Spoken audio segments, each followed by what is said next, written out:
And we are live. We don't need an intro for this one. I don't know how long this is going to last, but I just found this hilarious and I had to make a video. Now, look, normally when I do lives, I'm very reserved. Okay. I watch what I say, I'm calculated, all of that. With this, I've just got to laugh. Like, I don't understand this. I don't get it. I don't get the YTBC. I don't understand why people come online and they think because they talk about boxing that they're actual fighters. They really believe in their crazy minds that they're really fighters. And in this one case, whose name I won't bring up, but they know who they are because they made it a point to, like, I was in somebody else's panel, didn't even know they were there, and then they wanted to address me as if I was the host of the panel. No idea why. But my thing is this, and the picture has a purpose, and the purpose is when you look in the mirror and it looks like desert sand across your skin, when you're 50, 60 years old and you're calling people out on the internet to fight, first off, you must be out of your mind because you're already 50, 60 years old. You're brittle. I'm sorry. I hope when I'm 50, 60 years old, I'm not over here trying to call out 20-year-olds and 30-year-olds to fight on the internet, like the spar. Like, first off, first and foremost, you have brittle bones. You need some calcium in your life. That's what you should be trying to fight. Vitamin bottles, minerals. That's what you need. You're brittle. One punch, gone. What's even funnier is, no, I'm not beefing with nobody, Mark. Somebody beefing with me, but it's one-sided. I just found it funny. And the meme picture is for a reason because that's what they are. They're that old. Like, it's ridiculous. It's ridiculous. Like, bruh, this person is somebody's grandfather. Possibly, by today's standards, could be somebody's great-granddad. And thinks that they could spar. And wants to make a whole chat, somebody else's panel about me instead of addressing the person that's talking. It's just hilarious. Look, everybody who's been around my channel for years all know, been down this road, done it before. I have literally live streamed myself showing up when and where people want me to. And in all three occasions, they never showed while I'm live streaming, okay? So I'm done trying to meet people off the internet. That's when I was a little bit younger. And I don't know. Let's do it. Y'all want to spar? I'm not even talking about like no street stuff, no gun stuff. We just talking about boxing, sparring, okay? That's it. That's cool. You want to do that? That's cool. That's cool. I'll get to the chat in a minute, but I'm going to just get this off my chest real fast. That's cool. We can spar all day. Fine. 3 occasions I went to show up, and then I really thought about it at the last one after I live stream. I'm like, why am I playing into this childish shit? You don't see Errol Spence Jr. fighting Terrence Crawford or vice versa when they see each other. You didn't see Tyson Fury swing on Usyk whenever he was there in between him and Bob Arum. Why? Because they get paid to fight, okay? You are old as fuck. You are dusty as hell. When you walk, it looks like chalk going behind you because you're that old. And you're trying to spar somebody. You would literally break in one punch. And the thing that's so crazy about it is, most of these people who call people out are like 165 at the biggest or lower. Most of them are like 150 pounds and like this tall. Like, come the fuck on, bruh. You need to be more concerned about people stepping on you when you shop at Walmart versus challenging people over the internet. Like, I don't get this shit. There are grown old-ass men walking around here the size of middle schoolers calling people out. It makes no sense. I don't think I've ever called anybody out as long as I've been on here. Like, there's some real people here, real people on here who are insecure with themselves that think by saying, oh, meet me here, Twitter fingers. Meet me there, Twitter fingers. I'm going to do this, Twitter fingers. I'm going to do that, Twitter fingers. Is impressive. It's not. It's not. It's not. It doesn't matter. And the thing is, I think back, there was one other person fairly recently that I didn't really address, right? That called me out to a fight. Now I was on another panel, right? This is a second person, not the old person, not the dusty person, but this one was a younger person. Okay, cool, whatever, right? So already off top, if I'm talking, I don't like to talk back and forth when people are talking on the mic, two people at the same time. One, you don't know if people can hear you. Two, 9 times out of 10, when people start talking over each other to the people listening, it just gets lost. You hear this person, that person, and it's just chopped up. So I don't even really entertain it. But the person kept talking like a little chihuahua. Listen to this. Listen to this. Listen to how funny this was. So this person kept fight me. So I said, fuck it, let's fight. And they was like, meet me halfway, meet me in Louisiana, I was like, look, bro, I ain't gonna meet you in Louisiana. I'm not gonna do it. I've already showed up. I've already streamed it. Nobody's ever showed up. I'm not gonna waste my time with my gas to go to Louisiana. Come to me. Just like if they want to spar me, come to me. Atlanta, Georgia, very easy. Come to me. That's it. You really want it that bad, just come to me and we can spar. You pick a gym. We go in there, we spar, it's done after that. You're going to be crying, but for me, it's done after that. You're going to be a little bit bloody, but it's done after that, okay? That's it. That's where it begins and ends with me. However, they kept talking like, well, then they asked me, well, if I come to Atlanta, will you pay my way? And I'm like, wait a minute, time out. Wait a minute. First off, you want to meet me. Second off, you want me to pay your way? Are you trying to be my bitch? Do you want me to fuck you? Like, what is going on here? This isn't Tinder. I'm not trying to meet you, wine and dine you. Like, you want to meet me, and then you want me to pay your way to come to me. What is this? Are you trying to be my bitch, or are you trying to spar with me? Okay, long story short, buddy kept blah, blah, blah, blah, blah, blah, blah. So I said, fuck it. Come be my bitch. I'll pay your way. You get here, save your receipts, and I'll pay for it. And then it died there. Again, I don't understand. I don't get it. I don't understand it. I'll never understand it. When motherfuckers go to prison, right? When they go to prison and they on the yard, okay? It's not the little dudes who look like my pinky finger that are running the yard. It's dudes that are built and big that are running the yard. It's dudes like me who will take your cornbread, okay? In a real world, to where we are already in trouble. I can do whatever I want. It's the big people who are running the world, not little scrawny dudes. And there's nothing against anybody small. I'm not throwing shots at random ass people, okay? So don't get that misconstrued. Don't think that I'm saying that if you're smaller, you can't do anything, because I'm not saying that.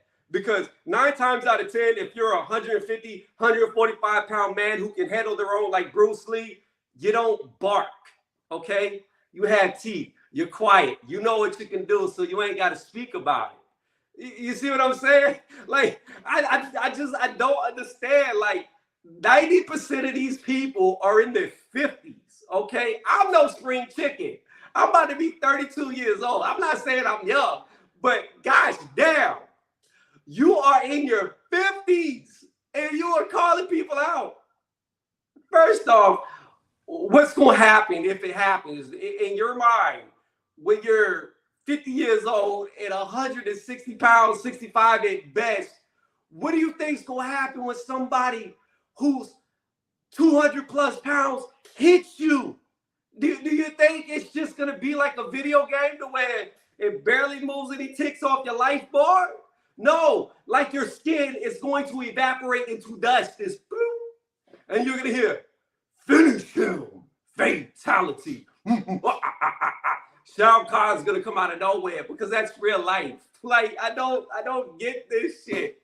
I don't get this. It's hilarious to me. And I was just putting this up because I don't get it. I don't get it. Look, I don't give anybody shine on my platform. All these people who want to beef with me,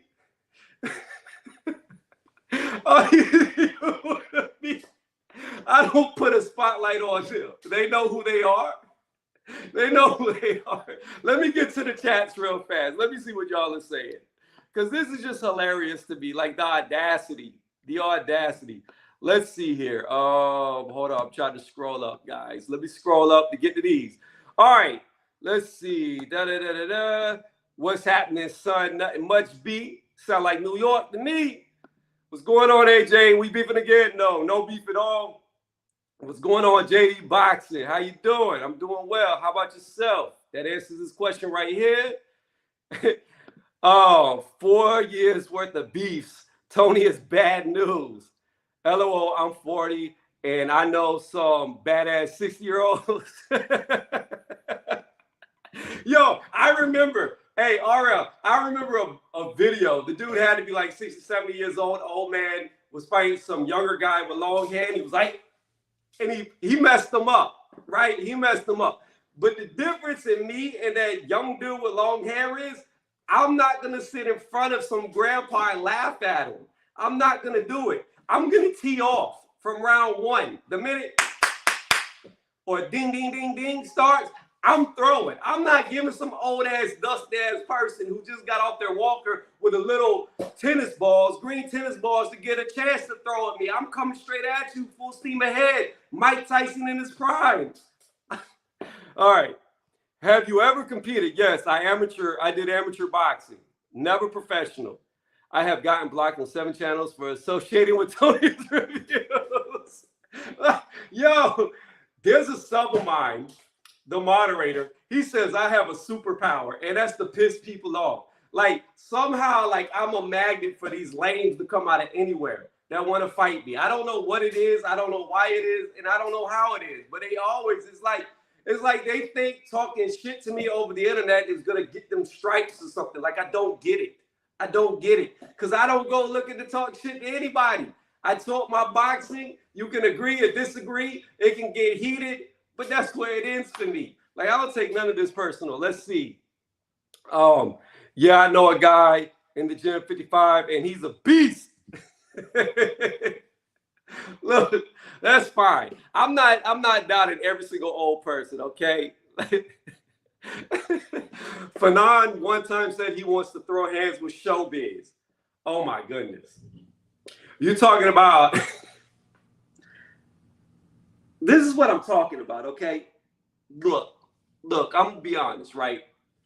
Aesthetics, looking like you're athletic, looking like you're strong, doesn't always translate to actually being athletic or actually strong. Some people just look yoked and they got no strength.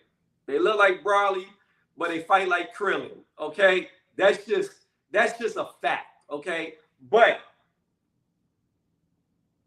let me just use myself as an example. Right, over 3 months, I hadn't worked out at all. Right now, you see somebody like me over 3 months. I've only been working out now for 2 weeks back.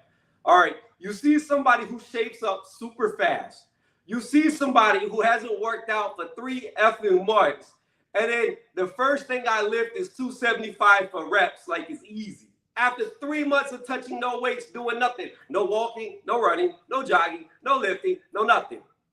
And you see somebody throw up 275. It's as clear as day that somebody may have been extremely athletic in their youth, but these people over the net who have never played sports, any sport, whether it be boxing, football, soccer. They're not even strong enough to be soccer players. They get on here, they watch a couple of fights, and they think they can fight. And I don't get it. I don't. It's like they're so delusional. Like I'll give you a prime example, okay? Probably like 205 today. All right, 200 to 205. That's it. Not a lot. Anthony Joshua, right? Let's say Anthony Joshua came up here talking about Cheerio, crumpets, tea time. I don't like you. Let's fight. I'll go fight him. Excuse my bad British accent. I would spar Anthony Joshua without a doubt. Now, in my mind, I know 9 times out of 10, I'm going to get fucked up. This dude is a world champion, trains every day. I ain't fought for about 9 years. 9 years. About 9 years, I haven't done any type of training for fighting. In 9 years, I know, especially after about 60 seconds, I'm going to be so winded. If I even make it 60 seconds with AJ, that I'm going to lose. There's always the off chance that I catch him, and it's over. Because power stays with you forever. Whether you're in shape, out of shape, you still have power. It's a possibility, but the possibility is so small that I know going into that ring, I am going to lose. Now, I'm a competitor. So if I was called out, I'm going to take it. It's stupid, but I would do it. But I'm telling y'all, I'm wise enough to know that even if I accepted this challenge, I know I'm going to lose. It's just like if I try to go wrestle Brock Lesnar, I don't care if I'm in my biggest, my strongest. I know Brock Lesnar's going to ball me up. He's going to fold me like a lawn chair. I would do it, but I know the outcome. But these people in their mind, they're so delusional that they think that they have underwear outside of their pants and they wear a red cape and they can fly. They got laser eyes. Like, it don't make no sense. They watched The Boys one too many times. I'm sorry. You're not a superhero. But delusional. As far as Fanon Showbiz go, look, I don't know what either of them have done. I really don't watch either one of their channels. What little bit I've seen from Showbiz, he seems cool enough, but I don't really know him. And Fanon, I've only seen like meme videos of him where he's crying a long time ago, probably like four years ago now, maybe 5 years ago now. There was a panel that I went to where he would get on sometimes, and the dude used to talk like a bunch of nonsense about Deontay Wilder that didn't even make sense. But I've never watched any of his videos. So if those two were pitted against each other, I don't know who would win. I mean, Showbiz looks like he's got some weight to him. Fanon, we all know he's exactly what I described, a broomstick. So, I mean, I would favor Showbiz, but I don't know. Fanon may have been like a wide receiver or something. He may have played basketball, and Showbiz may have never done nothing. I don't know. But I don't really care because at the end of the day, if I knock somebody out, it's not going to get, it may get me a little bit of views on one video. 9 times out of 10, I might not even get any views because the person I'm knocking out probably doesn't even have any subs. So what am I going to gain? 10 of their subs? 20 of their subs? Woo! You see what I'm saying? Like, it's so stupid. Who's the Joker? Like I said, I'm not going to put a spotlight on an ant. That's how they get barbecued. Or I should say a magnifying glass on a ant. That's how they get barbecued. Call names. What's going on, Kelvin? LOL. We meeting at the mall for another showdown. That's right, Mark Anthony. We're not meeting at the mall. We're going to the playground. Meet me by the seesaws. It's in between the swings and the little merry-go-round. Meet me at the seesaws. Iceman said, I hear you. Laughing my ass out. Fly him out. That's right. Wine and dine. Hotel and all. Pay for his ticket to take his wallet. Who called you out? Like I said, we not shining lights. We just laughing about this. Tony, whoever challenged you to a fight charges by the hour? Question mark. You want your cornbread? I want your cornbread. Let me keep going. No, it was not H Money. Me and H Money have gotten into like heated exchanges, and he's put me backstage, which I think is a bitch mode type thing. Like, I really think that's bitch made to where you're arguing with somebody and you get upset because you're losing, then you put them off the panel so you can continue to talk shit. I never do that on my channel, but me and H Money have never had issues to where I said I would go wherever to spar him or he would come wherever I am to spar me. Me and H Money have never had that type of like thing, and I really haven't seen H Money do that dumb shit. So I don't know. Let me see. 31 is definitely young in general, but for a boxer, I guess not. Wait, 31 is still young if you've already been professional. So have you already had a career? Then yeah, it's still fairly young. If you're just started off pro at 31, yeah, nah, it'd be very hard. Like, you would really have to do like a Mike Tyson-esque type run through your resume. Like, you'd have to get like 15, 20 fights done in a year.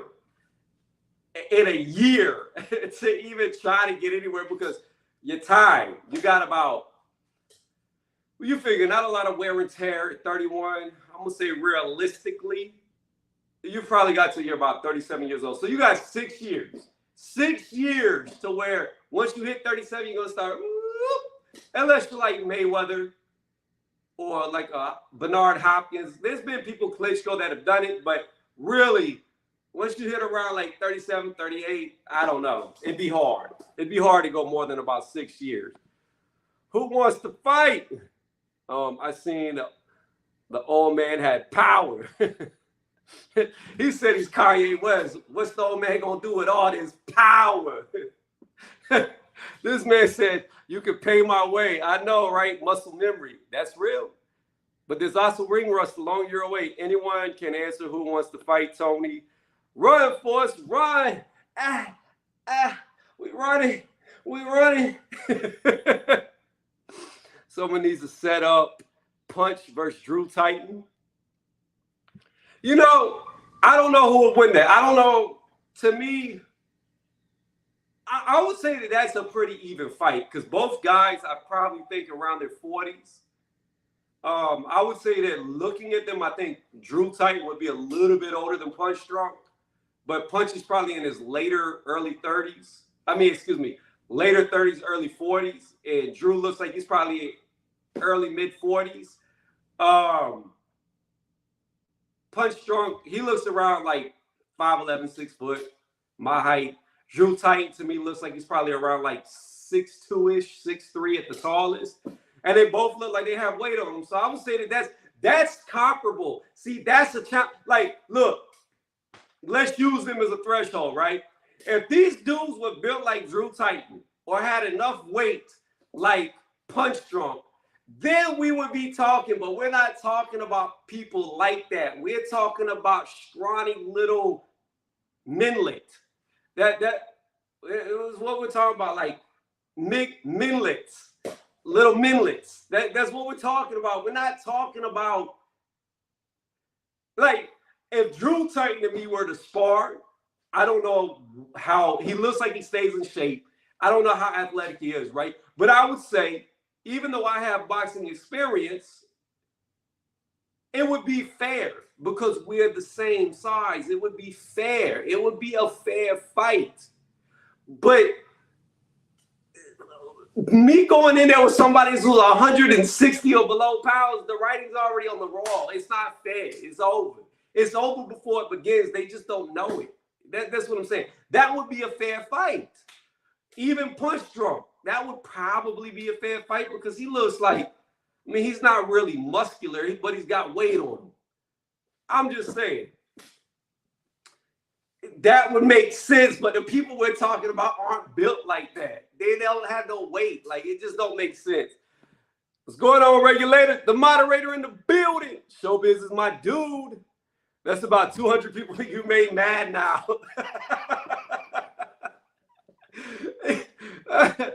I know.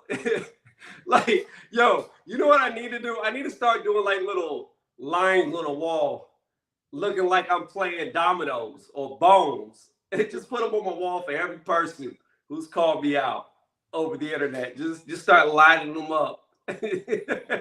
Building houses over here. It don't make any sense. Punch did a video calling out all YouTubers. Did you see it? No, I did not. I will say this. I used to watch Punch Drunk a lot.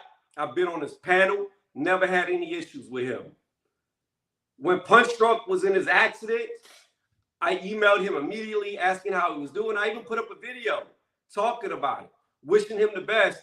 And then with all the allegations of him not really being in a wreck, him not really being hurt, him saying he went to the hospital, but yet was standing to give the police report, I kind of just fell back on Punch Drunk. I don't know if he was lying. I don't know if he was telling the truth, but I don't associate with stuff like that because, again, I don't like that. Like, I'm not down for like saying that. I'm not gonna ever come. First off, I don't even do super chats on my channel. There's a lot of money I'm missing. But I always said during COVID, now inflation, there's a lot of people who don't have as much as I have. So I don't want to feel like, because you have some people, for whatever reason, they become super fans. And there's nothing wrong with that. But there are actually people who will donate to you instead of eating. And I don't want that. Like, if the economy goes back to normal and everything's back how it should be and people are massively unemployed, gas is at $20 a gallon, a loaf of bread don't cost $15 a loaf, then I'll open up my super chats. But now I'm living good. I don't rely on YouTube as a revenue source. So, you know what I mean? Like, I don't like that. I don't like I would never act like or pretend I was in a massively bad wreck. I see you, AJ. I'm gonna turn you on in just a second, and it just be a little fender bender. I wouldn't do that to try to get money. If you ever saw me start a GoFundMe, you can believe it's for something serious. Like, I'm down bad. I done got fired. I'm losing my house. You know what I'm saying? Like, there would have to be a real reason. But at the moment, that's why I don't do super chats. Let me get AJ on the panel and I'll go back. Chat. They have a pull-out punch versus boxing historian. I mean, that would be decent. Boxing historian got some weight to him. It's all cap. It is all cap. Where's the ice cream man? LOL. Let's see. GP. I can't remember. I watched so many. Maybe what? Rep it. I don't know what that is. All right. What's going on, AJ? How you doing? Hey Tony, you want to fight? Hell yeah. You come to me. You come to me. You pay my way too. Like this. You come to me. I live in Australia. You come here, Sydney. Like, gosh damn, AJ, what's Moses?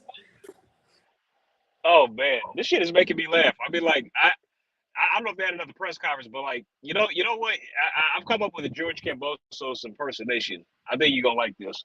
Go ahead, like, let me hear. All right, I'm fighting in Australia. I'm here. I had to climb the mountain. Nobody believed in me. No, nobody believed in me. I believed in myself. My wife, my kids. I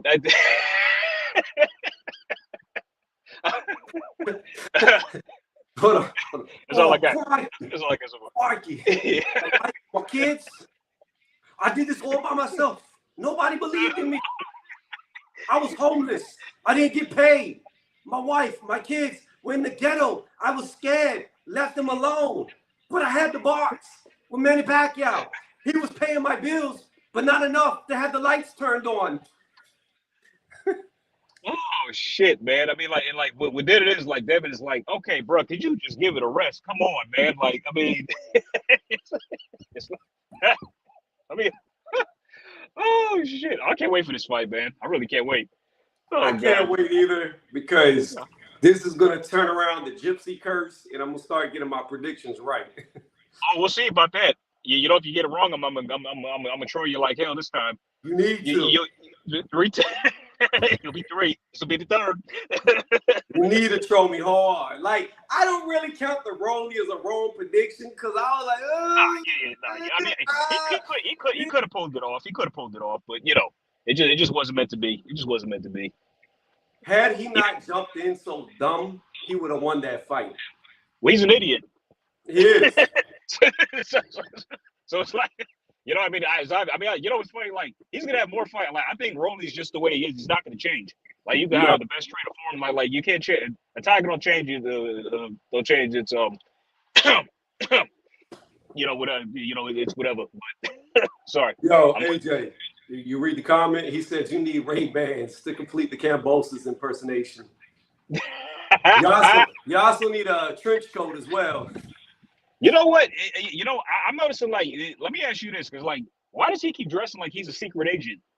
I mean, like, that's what I've noticed. It's like, bro, you look like, who you think you are, James Bond or somebody? Jason Bourne? You know, I mean, like, with the trench coats and the turtlenecks, it's like, he looked like he worked for, like, Australian, like, spy services or some shit like that. You know what I mean?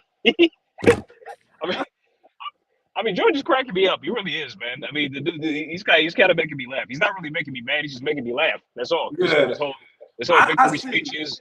There's a lot of people. There's a lot of pro Devin Haney fans mad because he called him a rat, called him a snitch, called him an informant. Like, this channel's like really mad about that, and I don't understand that. Like, let these dudes talk shit and let it be over with. Like, we'll see what the real character is.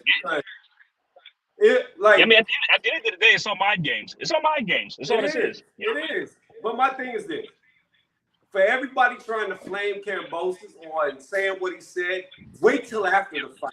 Because that's when you see somebody's real character. If Kambosos goes out there and beats the shit out of Devin Haney and then continues to talk shit and call him a rat, call him a snitch, call him this and that, then I would say, okay, go after him then. But in the lead up to a fight, like, you know, it is what it is. Because like it was bad blood with him and T.O. like before the fight. We all saw it. I mean, but after the fight, it was all love, man. He came and congratulated T.O. Great fight. You got my respect, man. You know what I mean? We can do it again, yada yada. It was all love. You know what I mean? Even the dads, they were hugging it out in the ring. You know what I'm saying? Yeah, I agree. To RL, I agree with you. I hope he doesn't get robbed either, because here's the thing. Even if I pick somebody to win, if I believe they lose, you will see after the fight is over and I do my little fight updates, my breakdowns of the fights that are like, I need to change it to a playlist, like 60-second breakdowns, because they're only about 60 seconds every time. But you will see in the headline, Devin Haney robbed as George Kambosos wins. I will call it out so bad because I don't consider that a correct prediction. Even if I get the result right, but it's right by the wrong way, it's not right to me, and I won't accept it. Yeah, I just hope we don't get a draw. That's the last thing we need. Like, just, I honestly, I saw it on Twitter. It's like, some guy was saying, like, I got a good feeling the fight might be a draw. I'm like, oh, God, I hope not. I really hope not. Hey, Iceman said you sounded just like him. Everybody's been telling me, like, I've been impersonating a lot of people. Everybody's been saying, like, I guess I got a knack for impersonations, man. I don't know what it is. You know what I'm saying?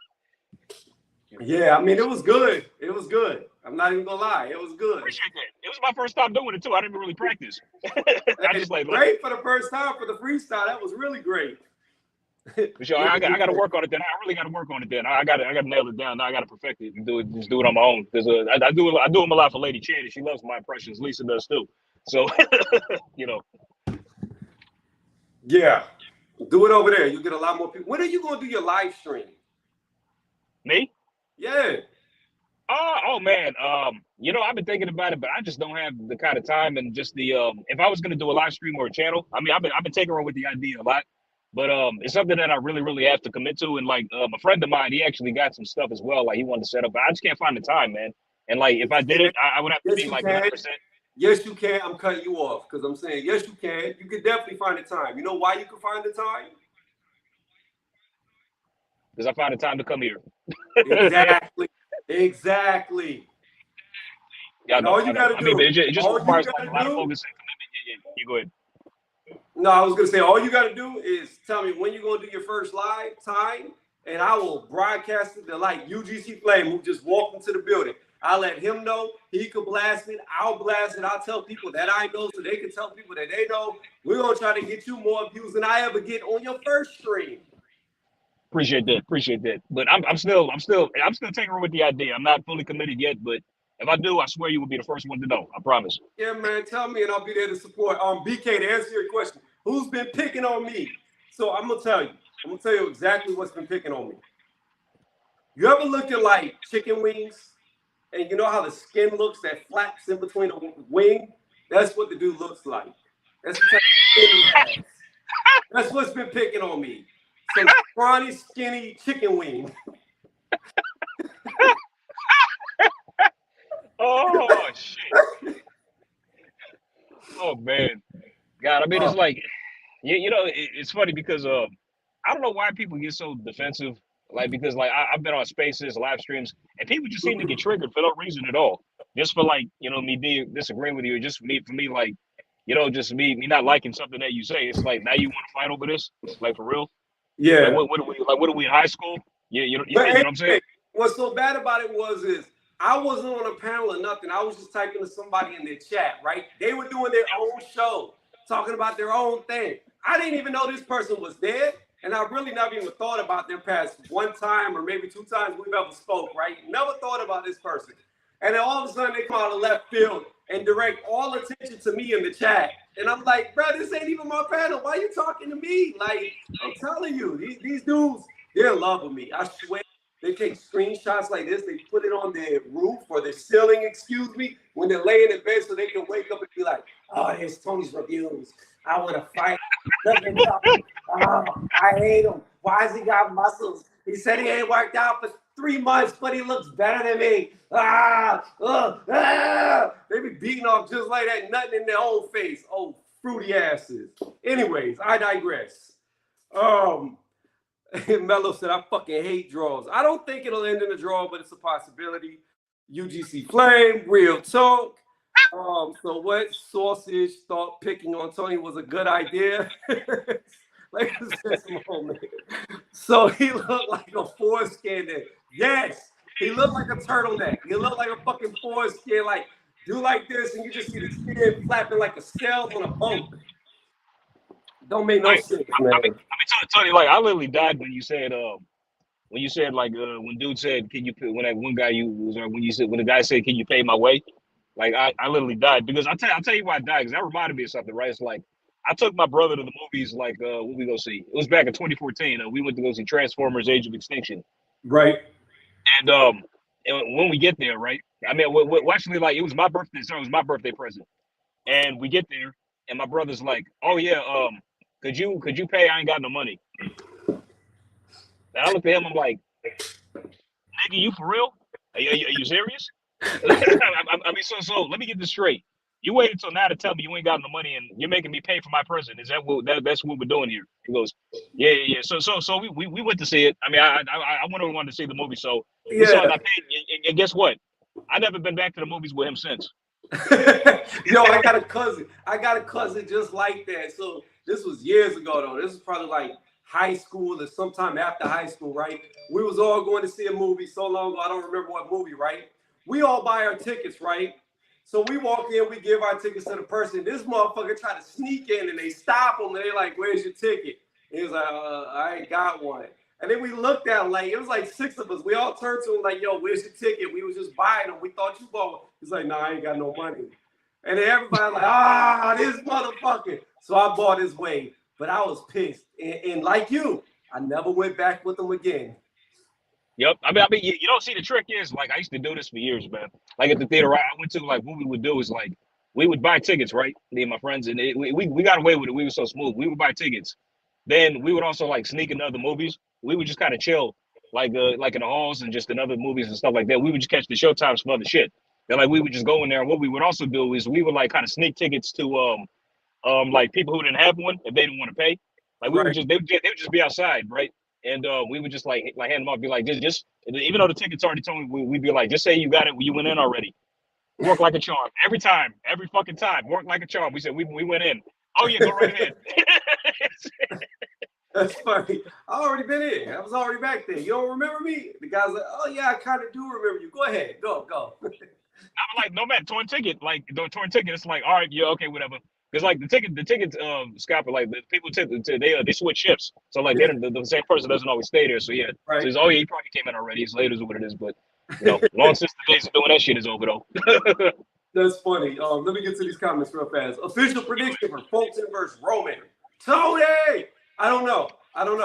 I would say off the top of my head, I favor Fulton, but I really need to watch their fights to really do a breakdown. Like I've been spending all my time watching Haney and Kambosos again for the second time, even though I just watched it for Teal, but I'm watching. So I'm stacking them. If I have time, Kelvin, before I do my official Kambosos one, I'll try to look up Fulton versus Roman for you and tell you how I see it going. I normally reserve my real predictions for main events because I put a lot of time into actually watching their fights, pausing it, looking at stuff, playing it, rewinding it, etc. And then kind of like split screen side by side of both fighters, various fights to see how they stack up.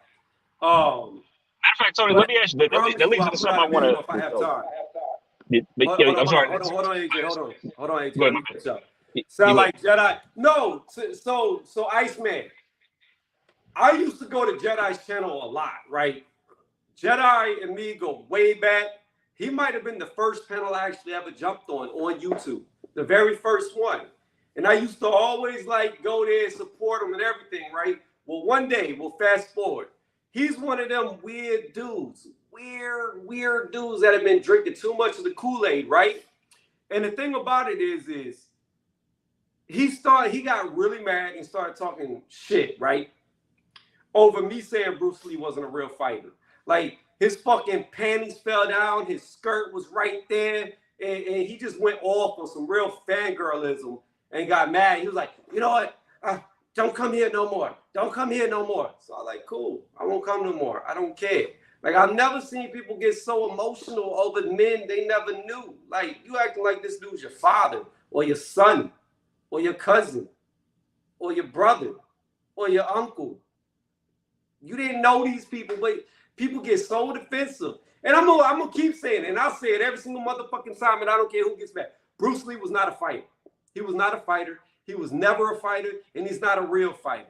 What he is a great martial artist. Beginning, end. He was great at what he did. Martial arts.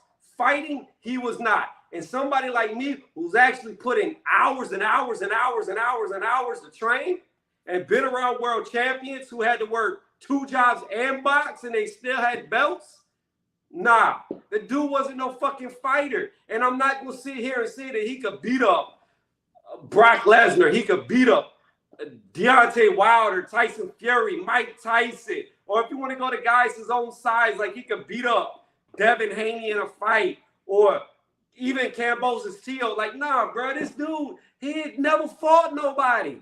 Like, a strong breeze might have been able to knock out his chin. We don't know because he never fought. It's all good and fine and dandy to look good on camera. You can look like a monster hitting a bag, breaking some bricks. Who the fuck cares? What happens when that brick comes right back at your chin? We don't know. Why don't we know? Because he never fought. In order to be a fighter, by definition, you have to fight. Now, do I believe Bruce Lee could fight? Yeah. I believe he could handle his own in a real fight. If somebody ran up on him in the streets, I think he would do better than the average Joe. But do I think he could beat a world champion whose whole life is fighting?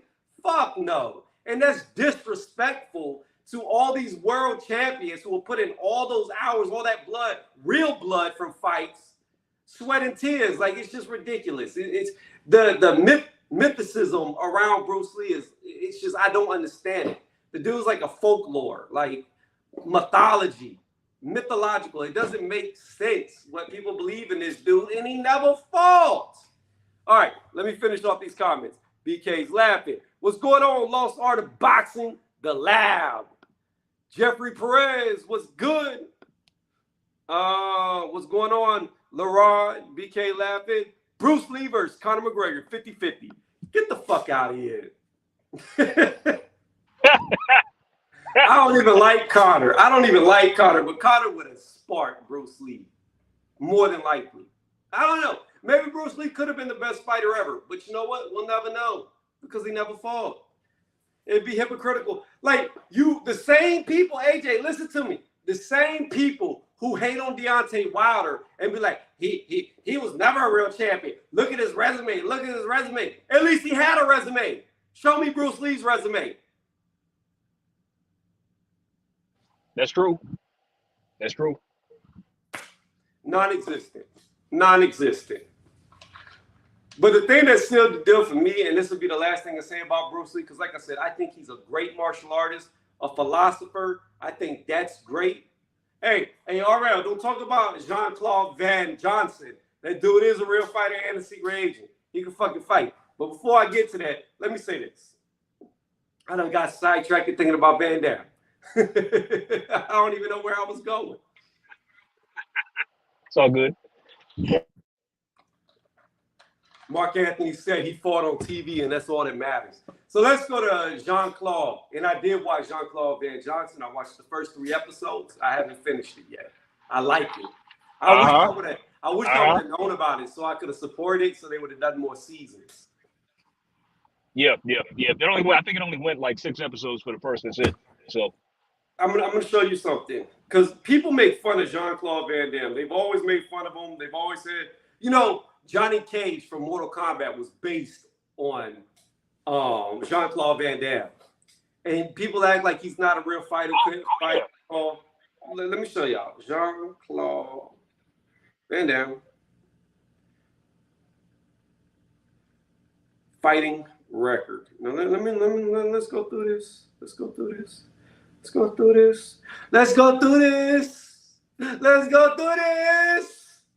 So I don't even have to go deep into it. I can show y'all right here.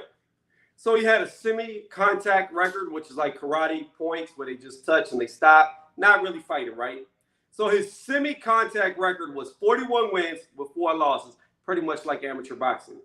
His kickboxing record was 18 wins, 1 loss. Mind you, the 1 loss he had a rematch with a dude and knocked him out with a slow-mo spin around kick. But I'm gonna pull it up and show you this right here. This is something who people praise Bruce Lee. This is something that Bruce Lee doesn't have. You see that? Amateur record, kickboxing record.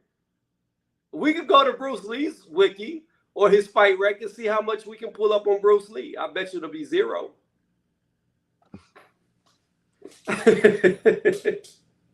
Oh, I know where I was going with what I got sidetracked from. This comment right here, not this one, but LaRon's gets me back on pace with what I was going to say earlier. He said he fought on TV, Tony. That's all that matters. That's right. He beat up Bolo Young. And Bolo Young was built like me, so you know that's a big win for Bruce. Oh, do you mean to tell, or actually I'd be built like Bolo Young since he's older than me. Do you mean to tell me that the fight between Bruce Lee and Chuck Norris was fake? Face palm, laughing faces. Check this out. That was to the point I was trying to make. I want to say it was Black Belt. It may have been a different magazine, but they did an interview with Chuck Norris. And the interviewer asked Chuck Norris, did you and Bruce ever fight? This has told me everything I need to know about how well Bruce Lee could fight. Chuck Norris laughed. He snickered. He said, oh no, I was a professional fighter. Bruce wasn't. We never took it there because of that. Ha ha ha. That tells you everything you need to know. Like, Chuck is on the low saying, like, bruh, I was a real fighter. He wasn't. But that's not to take away from his philosophy. Be like water. You put water in the glass, it becomes the glass. You know what I mean? Like, Bruce Lee was probably the best martial artist that ever lived, without question. At least in our lifetime that we've ever seen. Probably the best martial artist, hands down. But there's a lot of people over there that teach Taekwondo classes that can't fight. That's all I'm saying.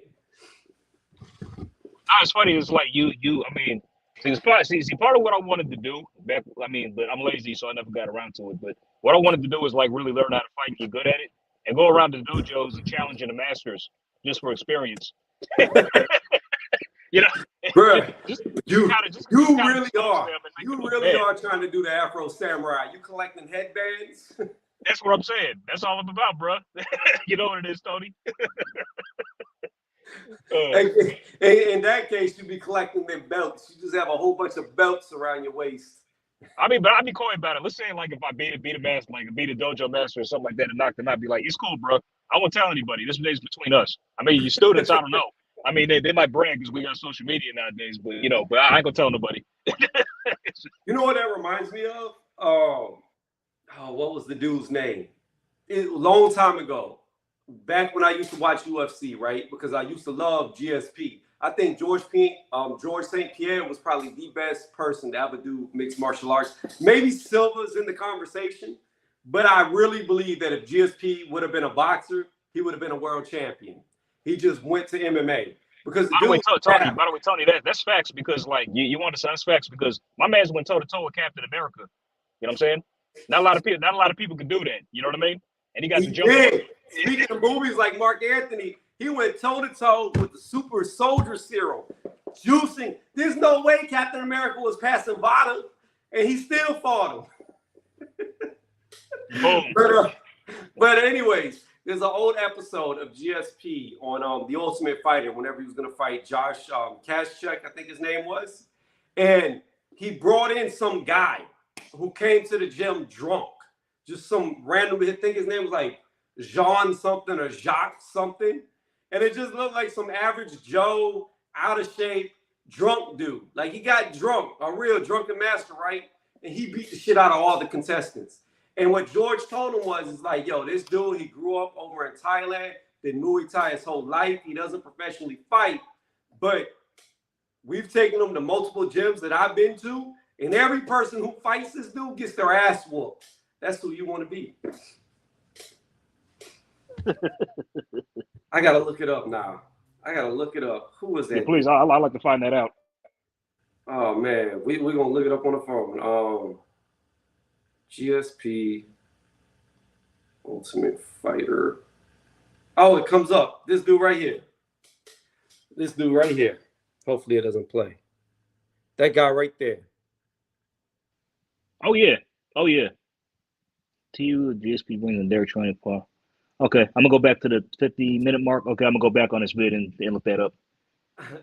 Yeah, just watch. Watch what he says about it. And the dude was drunk. He was drunk and they had beaten up all the dudes. And George told me, he's like, look, don't get rough with this dude. Because as hard as you give it, he's going to give it to you harder. Don't do it.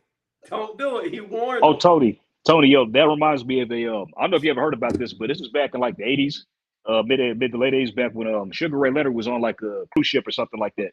Uh-huh. And yeah, it was like a sparring story, and it's like one of the I guess one of the people who worked on the ship was an amateur boxer, and like I guess they had heard that Sugar Ray was on the ship, and they asked him, "Oh, hey, could you do like a little spar for like the for the guests or just the people on the ship or whatever, or just Right. everybody or the passengers?"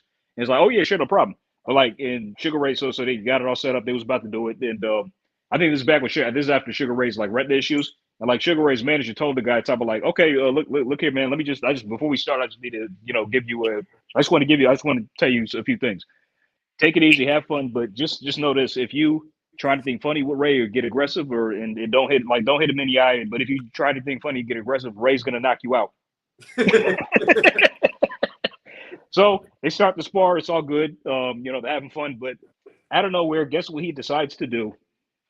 He hit Ray in the eye, and Ray got this look on his face like, Fucked him up. "Oh, Fucked really?" him up. Then, and needless to say, the spar didn't go on for too much longer. He just dropped the guy with 2 body shots, and that was it. You know what I mean? like he stopped holding back. You already knew that was coming. Like, come on, you talking about? I've always said that I believe Sugar Ray Leonard would have beat Floyd Mayweather without a doubt. I have no doubts in my Oh, mind. 100%. I mean, Beat him up honestly, like, dude. I mean, dude, like the 3 to 4 Tommy Hearns, Roberto Duran, Floyd. Ray, Sugar Ray. All of them would have beat Floyd. All of them would have beat Floyd. They all would have I beat don't him. know. I don't know about all of them because here's the thing.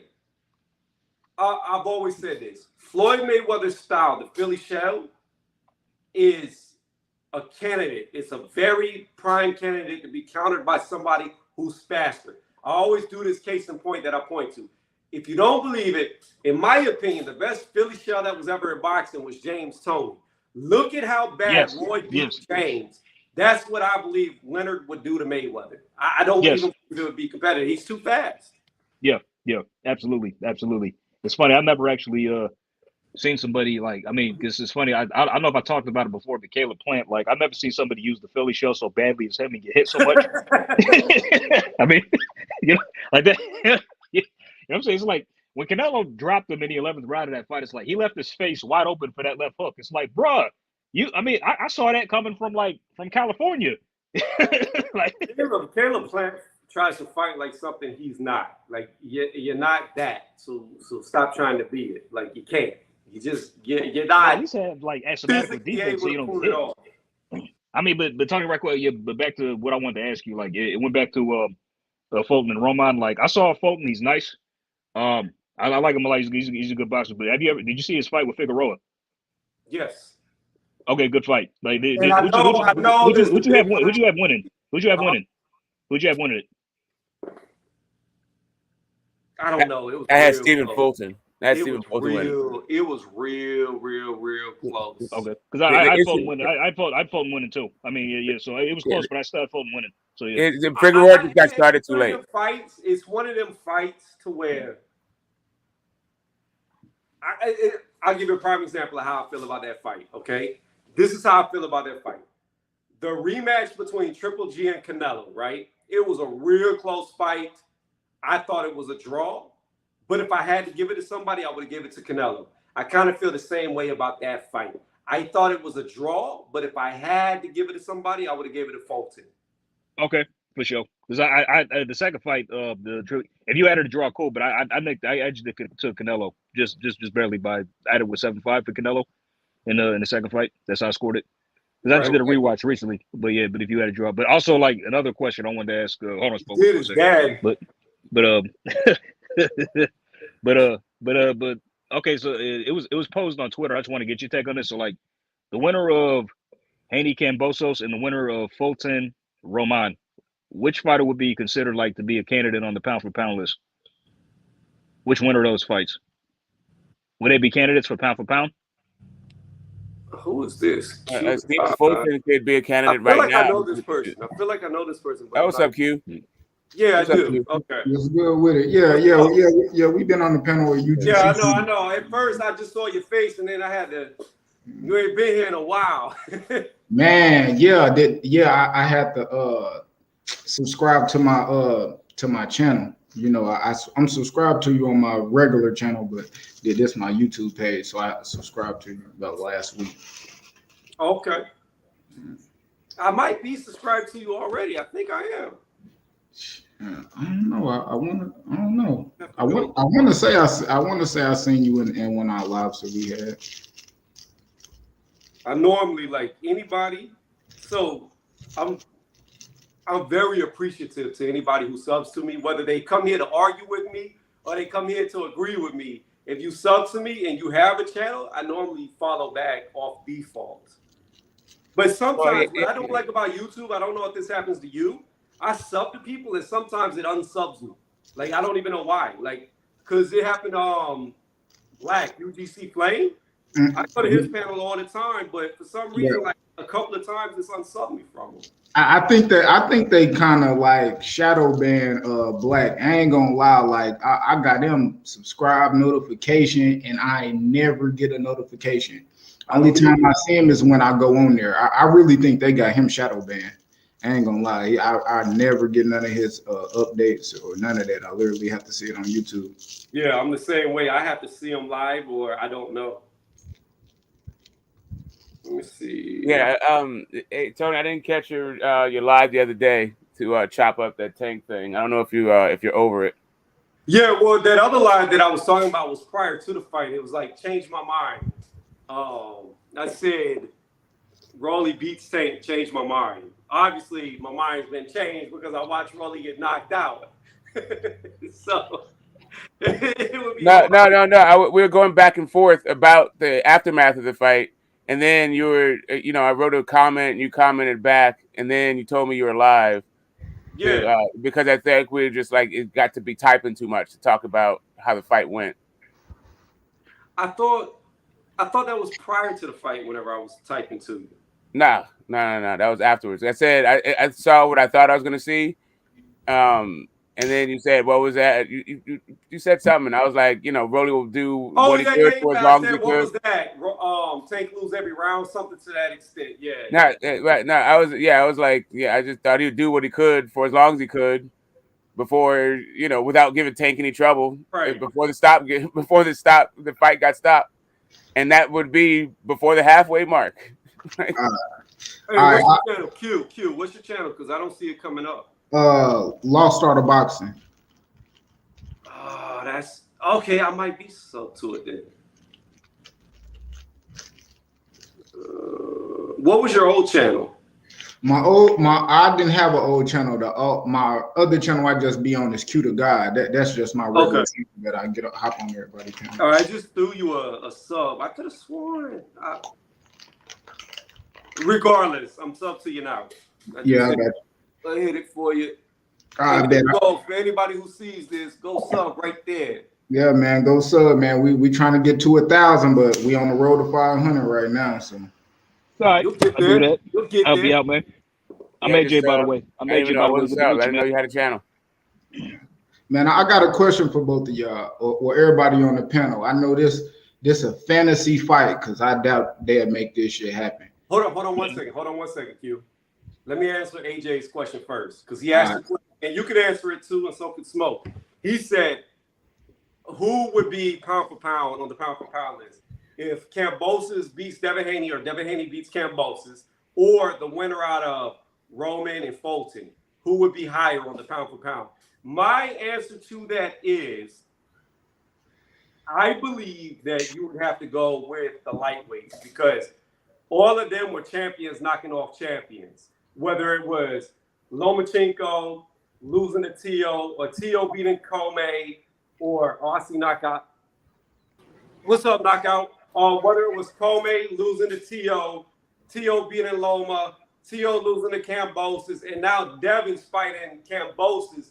So whoever wins or loses that is still champions knocking off champions. So I think it's been a lot harder to get undisputed than Fulton or Roman, in my opinion. So I would have them higher up. Got you. What about y'all?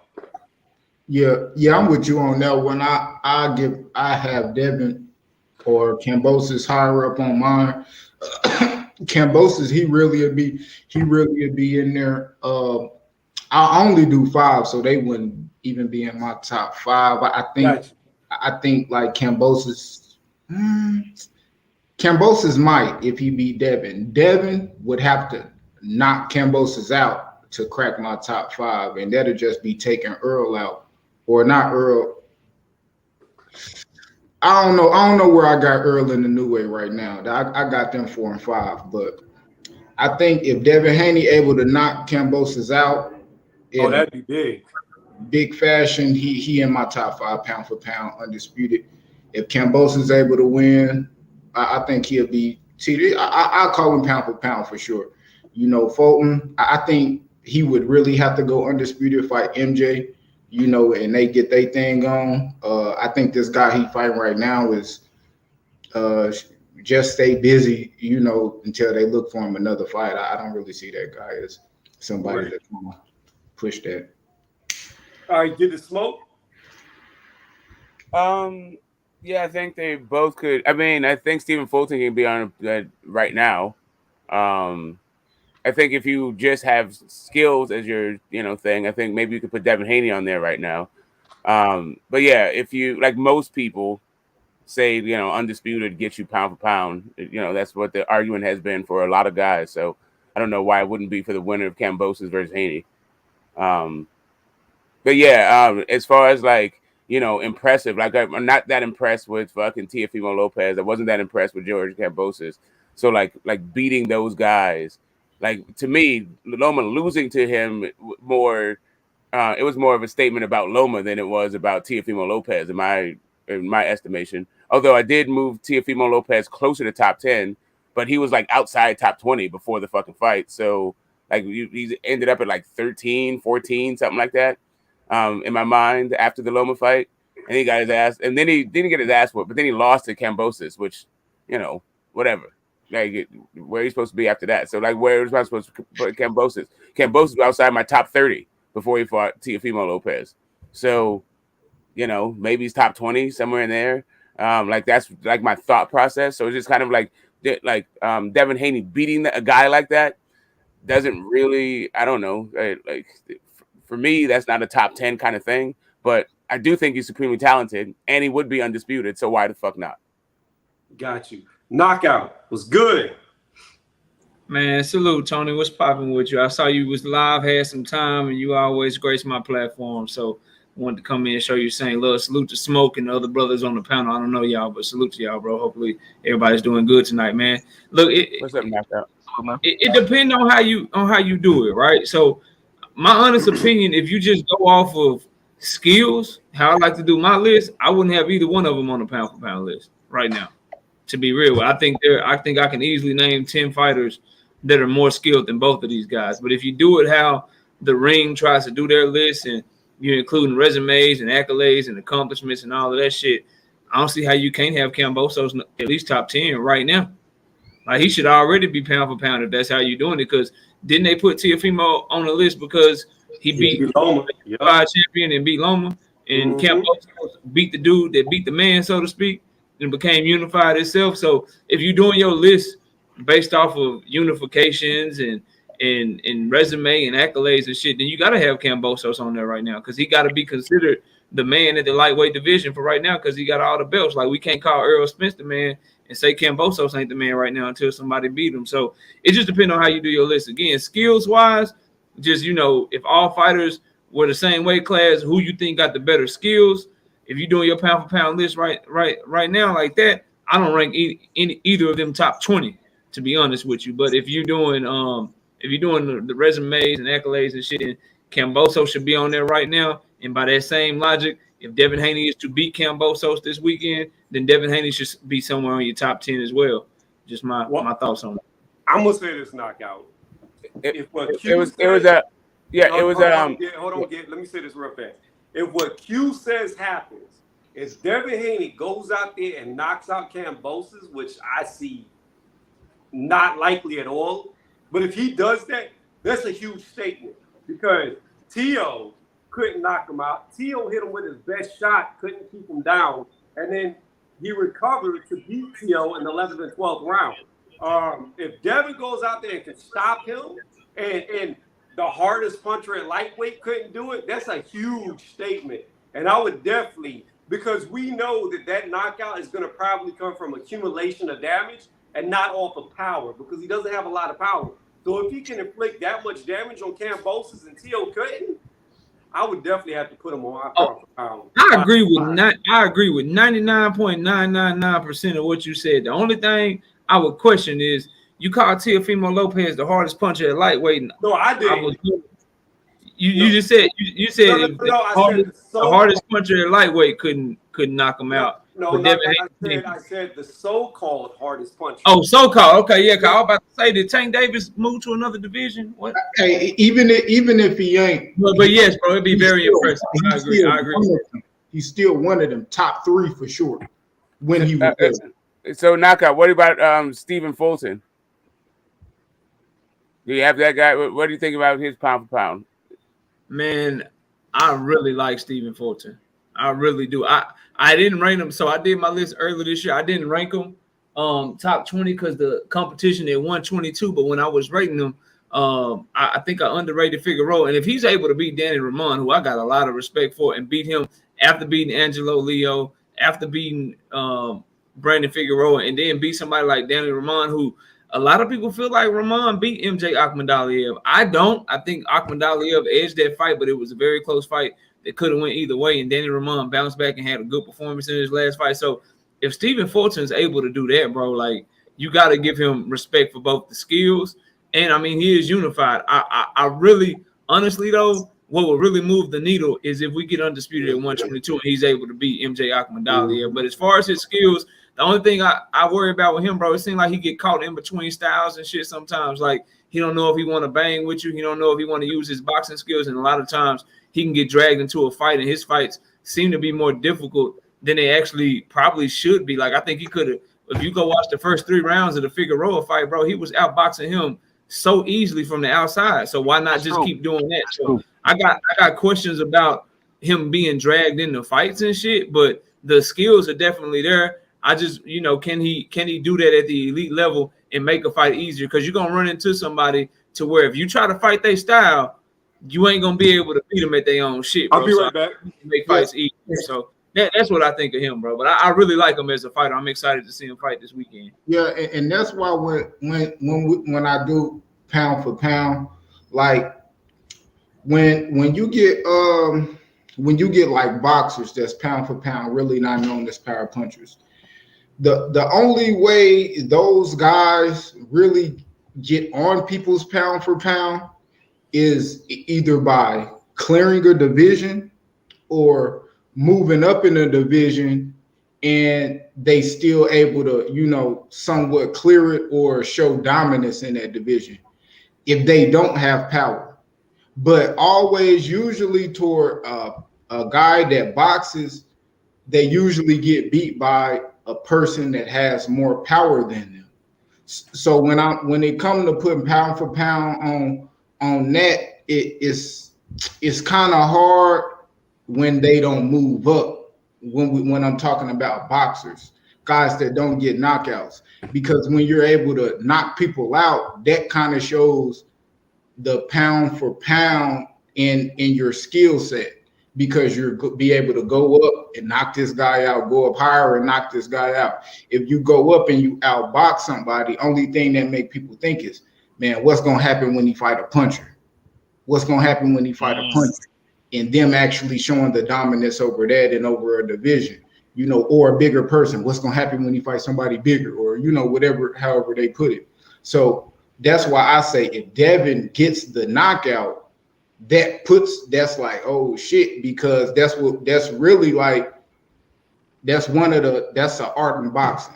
That's the ultimate, that's the ultimate level. The ultimate art in boxing is the knockout, being able to do what you do and then get the person the fuck out of there.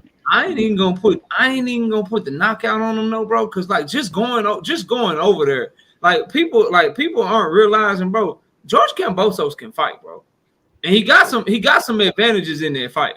Like Devin Haney has advantages on the outside, but if George Kambosos finds his way on the inside with them fast combinations that he throwing shit and how he can jump in on you and surprise you with shots and shit, bro, like Jojo Diaz found his way inside with no jab. And he's a midget. No jab, shorter, smaller than Kambosos, and he was on the inside and he was competitive and hitting Haney consistently by about round 2, bro. By round 2, he was getting his shit off too. So if Devin Haney, I ain't even saying he got to knock him out, bro. If he go in there and he win clearly in Australia, gets the nod, wins 10 rounds to 2, 9 rounds to 3, decision, and gets out of there, bro. That's pound for pound shit. Because Teofimo didn't have to knock Loma. Kambosos didn't have to knock out fucking Lopez. So why Devin Haney got to go get a knockout to be pound for pound? I will put him there if he get the W, bro. Just straight up and down. If he get the W in that hostile environment, your pops and your trainer ain't there and shit. You got 50,000 people that's gonna be rooting against you. You got judges that's gonna be swayed. Kambosos could literally thump Devin Haney, and they gonna go crazy in that damn thing. So he got so much shit against him, bro. He just gonna get the decision. He got my vote for pound off the rip, bro. To be real with y'all. Do you believe? So I'm gonna say this. Touching on the father situation, Bill Haney. I don't like that because prior to all this bullshit about Ben Davison not being there, his father not being there, I was always picking Kambosos. Like that's who I picked. That's who I'm sticking with. That's who I. That's a fact. That's a fact. And if anybody try to tell you different, they can come holler at me because you've been saying that shit for me. Right. But my thing is this knockout. What I don't like about this is it throws dirt on the pick. It soils it because it's not an excuse. If Devin goes there and loses, to me, it's legitimate. Like, if he doesn't look the same, if he doesn't perform the same, it is legitimate to say that he had this bad performance because his father wasn't there, because Ben Davison wasn't there. That is a honest reason. It's not, to me, is an excuse is being like David Haye when he fought Klitschko. Oh, I got a broke toe, then trying to show a toe that looked normal. You know what I mean? That's an excuse. Yeah. Like, fuck out of here. Lomachenko talking about sounded like Manny Pacquiao. Me shoulder. That's an excuse. But when it's prior to the fight and something is different that's never been done before, that's not an excuse. That's just a fact. And I hate knowing that there's going to be an asterisk by the fight no matter what because of these circumstances. In my opinion, there will be. And the thing that's so bad about it is, in the back of my mind, I believe no matter what, if it was in America, Bill Haney was there, Ben Davison was there, Kambosos still wins. I believe that. But like I said, there is an asterisk by this fight. Unless they can find a way to get Bill there, there's always going to be that asterisk. And what sucks is there's no rematch for Devin Haney to where we could see a run back in America with Bill there. Because that would really give us a good indication, because if Kambosos beats him the first time and beats him just as bad the second time with Bill there, then we know Bill had nothing to do with it. He's just better. That's the only thing I don't like about this fight. I really don't like that aspect.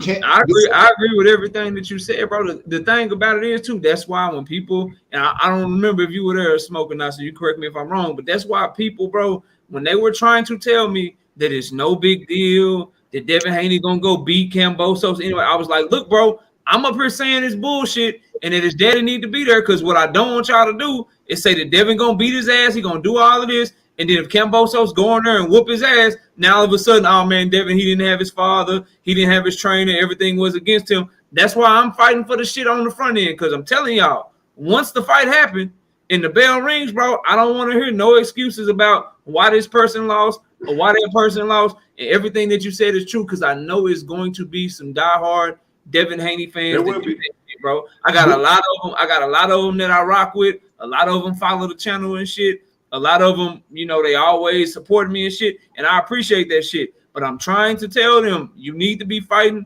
for Bill Haney to be able to get over there, because if he don't get over there, I'm telling you, and Devin loses, y'all are gonna say that he wasn't able to focus. They will. You know what I'm saying? I don't want to hear that shit, bro. And it is I going. don't want to hear it either, knockout. But the fact it's gonna happen, bro. Watch. If Kambosos wins, it's gonna happen. I'm telling y'all right now, it's gonna happen. Right, but I believe that, like I said, but still the fact remains that it's not an excuse. It's a fact that his dad wasn't there. It's a fact. Yeah. This is the first fight. See, I bring this up and people like to say, oh, that's to the extreme. That's to the extreme because nobody died here. But I think back and I think about Tony Harrison. His first fight without his father, granted, he did pass away, but still, the first fight without his father, he looked like pure shit. And I don't want to see Devin fall apart mentally because I believe even if Devin wins, this shit is going to be a real fight for him. This isn't going to be no walk in the park. This is going to be very competitive, especially early. Now, maybe as it progresses, if Devin can get off on Kambosos, he can slow him down and take over, but he's going to be in the trenches. And that's when you're hit the most mentally. In boxing, people like to think, oh, it's all physical, it's all muscles, it's all this, all that. A lot of it is mental. You can think your way through. You can be somebody who's more powerful than you. You can be somebody who's faster than you, depending on how you plot and pace, like Mayweather, expert, genius at doing that. It's just, I'm worried that when he gets in those trenches, because he will, that he may fall apart because the one person who's been there from day one, we're not talking about just as a pro, we're talking about since he was an amateur, is not there to give him guidance. I don't know how that's going to affect him, and I don't think it's an excuse. I think it's a reality.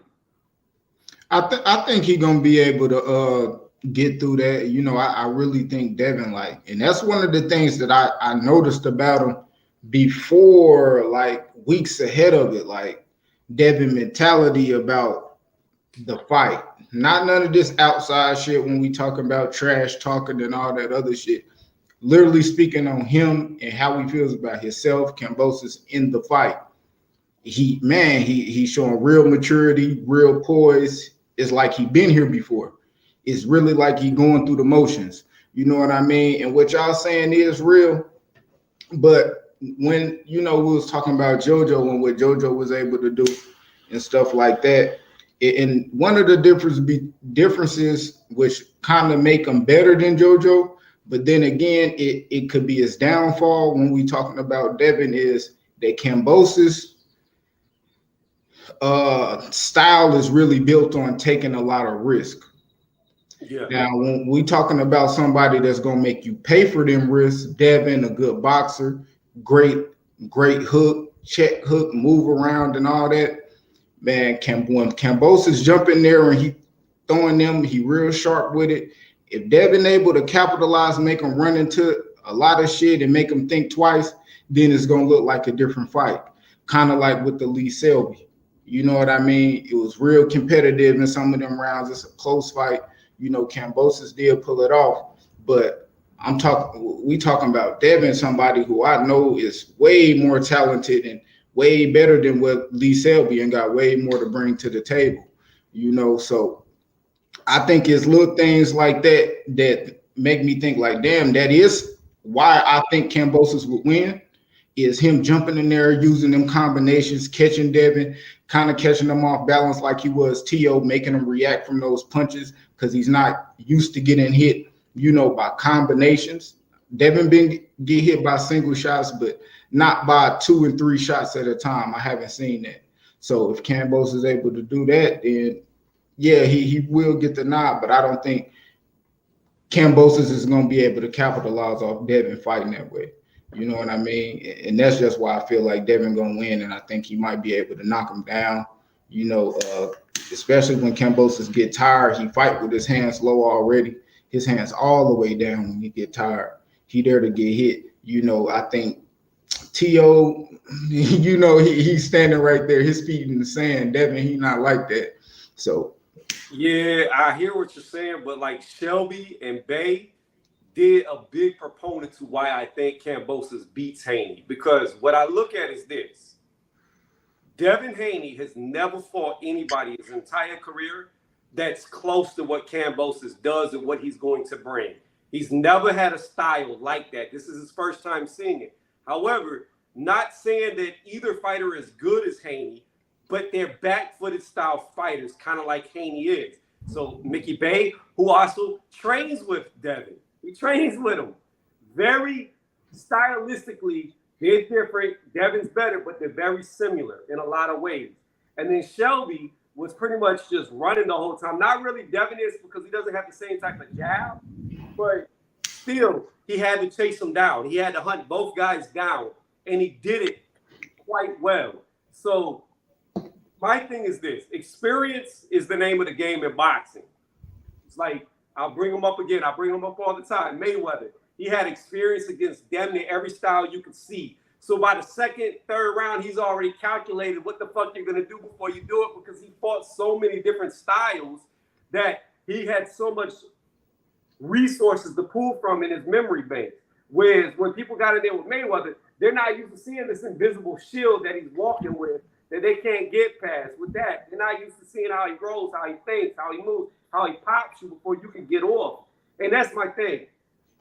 I don't believe Devin's ever seen anybody like Kambosos, and I believe Kambosos has had 2 ex-world champions who are very similar to Devin, and he beat them in their own backyard. So I just think he has more experience for this. Let me hit these comments real fast, and then we'll get back to it. Bill can't fight for Devin, and Yoel has more coaching experience than Bill, so no excuse. So here's the thing, I be who I be. It's not always about who has more experience, who doesn't. See, certain trainers work better with certain fighters. You can have really good trainers who can't get any type of response from a fighter. For instance, Mark Breland, amazing fighter, one of the best amateurs to ever fight, okay? Especially from America, one of the best. Had a decent career, a multiple champion. However, we could see what he did with Deontay Wilder. He didn't do that good. But then you look at Deontay Wilder being trained by Malik Scott in the trilogy match, and that was the best I've seen Deontay Wilder look. Yes, he lost. Yes, he got knocked out, but he was jabbing to the body. He was setting stuff up. It wasn't wild looking. That was just one fight with a very short amount of time with him. So in that case, Malik Scott's nowhere near the boxer, but he was a better coach for Deontay Wilder. That's the thing. There's got to be real good chemistry between the fighter and the coach. So just because somebody has more experience doesn't mean they'll be better for that individual. Now let me keep going. True. Dev taking this in stride. He was responding to how you said how he's being calm, cool, collected to everything that's going on. Kambosos fights according to his opponent. He don't dictate the pace to me.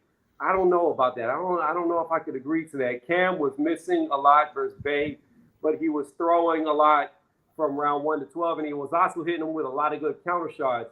Ahab's like, there was a lot of good counters where he would go underneath, come over the top, and hit Bay.